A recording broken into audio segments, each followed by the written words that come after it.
अमृत की कविता सिर्फ कविता नहीं है भरत, वो एक हथियार है। मेरे लिए तो सबसे पहले वो एक कविता है। मेरे विचार में हर कलात्मक रचना, कविता, नाटक, उपन्यास या फिल्म ही, जिसके जरिए जनता के साथ विचार की सतह पर जुड़ सकते हैं, सामाजिक या राजनीतिक संघर्ष में एक हथियार है। एक तरह से ये सही है, लेकिन हर बार ऐसी जिद क्यों? ये जिद नहीं है भरत, सच्चाई है। कला को राजनीति से अलग नहीं किया जा सकता। जरा ध्यान से देखो तो हर देश की सरकार कला के माध्यम को अपनी सत्ता कायम रखने के लिए इस्तेमाल कर रही है। अगर बुनियादी परिवर्तन लाना है तो हमें अपनी कला, अपने माध्यम को एक हथियार की तरह इस्तेमाल करना होगा। अगर फिर भी काम नहीं बनता तो हथियार को अपना माध्यम बनाना होगा। आपका मतलब है कला का उद्देश्य सिर्फ राजनीति का हथियार बनकर रह जाना है? उसका अपना कोई स्वतंत्र अस्तित्व नहीं है? अगर आर्टिस्ट पॉलिटिकली कमिटेड नहीं है तो उसका आर्ट रेलेवेंट नहीं है। क्यों डॉक्टर? मुझे इस बहस में क्यों उलझा रहे हैं? सीरियसली, आर्टिस्ट किसी भी पॉलिटिकल आइडियोलॉजी में विश्वास रखे या किसी भी पॉलिटिकल पार्टी का मेंबर बन जाए, यह उसका निजी फैसला है, उसका व्यक्तिगत चुनाव। मैं इसे उसके आर्ट के रेलेवेंट होने की आवश्यक शर्त नहीं मानता। लेकिन एक बात स्पष्ट है, श्रेष्ठ कला और साहित्य 20वीं शताब्दी में तो खासकर किसी न किसी किस्म के प्रोटेस्ट के जज्बे से पैदा हुआ है। यह प्रोटेस्ट केवल राजनीतिक था, सामाजिक या आध्यात्मिक था, इसका विश्लेषण करना आसान नहीं है। लेकिन कलाकार के मन में प्रोटेस्ट का, विद्रोह का जज्बा बहुत शक्तिशाली था। कोई भी पॉलिटिकल सिस्टम हो, अन्याय और दमन के विरुद्ध आवाज उठाना कलाकार की अहम जिम्मेदारी है। डॉक्टर, इतने वर्षों में पहली बार तुम्हें इतना बोलते हुए सुन रही हूँ। अविनाश साहब की कृपा है। वैसे डॉक्टर, आपको ऐसा नहीं लगता कि कलाकार के प्रोटेस्ट को एक व्यापक विद्रोह का रूप देने के लिए उसे किसी राजनीतिक संगठन के समर्थन की जरूरत है? मुझे ऐसा नहीं लगता।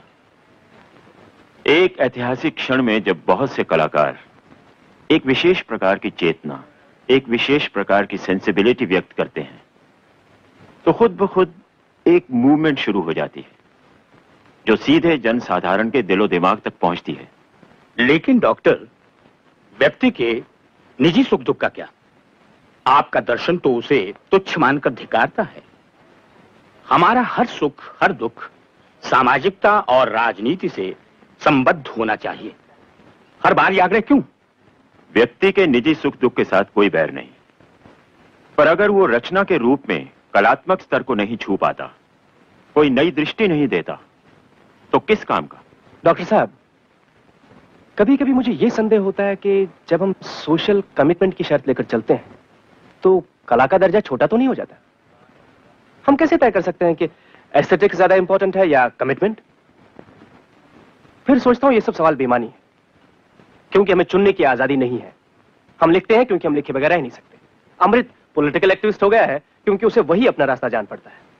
सबसे अहम बात यह कि हमने अपने लिए जो काम चुना है उसे हम पूरी ईमानदारी के साथ करते हैं या नहीं। भरत, एक सवाल का जवाब दो। हमारे इर्द गिर्द जो अन्याय हो रहा है उसके बारे में कोई मॉरल स्टैंड लेना चाहेंगे या नहीं? एक इंसान होने के नाते जरूर लूंगा। और कलाकार के नाते? जरूरी नहीं। इसका मतलब एक ही आदमी में दो किस्म की मॉरल कमिटमेंट होती है? हो सकती है। अगर वो आदमी कलाकार है तो दो अलग अलग स्तरों पर वो लगातार जीता है। You're a coward. Moral stand लेने से घबराते हो और होशियारी से शब्द घुमाते हो। नहीं, असल में मेरा स्टैंड ज्यादा मॉरल है। अगर मैं दो तरह की मॉरल कमिटमेंट्स रखने में गफलत करता हूं तो इंसान होने के नाते तो मैं भ्रष्ट हो ही जाता हूं, कलाकार होने के नाते भी ईमानदार नहीं रह पाता। कितने कलाकार मिलेंगे जो आपके दो स्तरों पर रहकर पूरी ईमानदारी से जी लेते हैं, बगैर समझौता किए? ये अलग सवाल है। अलग सवाल नहीं है भरत।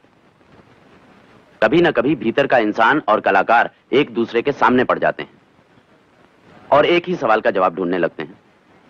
तभी निर्णय करना पड़ता है, करना ही पड़ता है कि हम कलाकार बनकर जीना चाहते हैं या इंसान बनकर। कभी तुम्हारे सामने ऐसा सवाल उठे तो तुम क्या करोगे?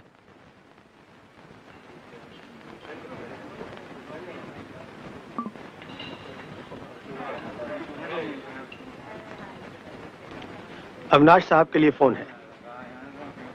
Excuse me.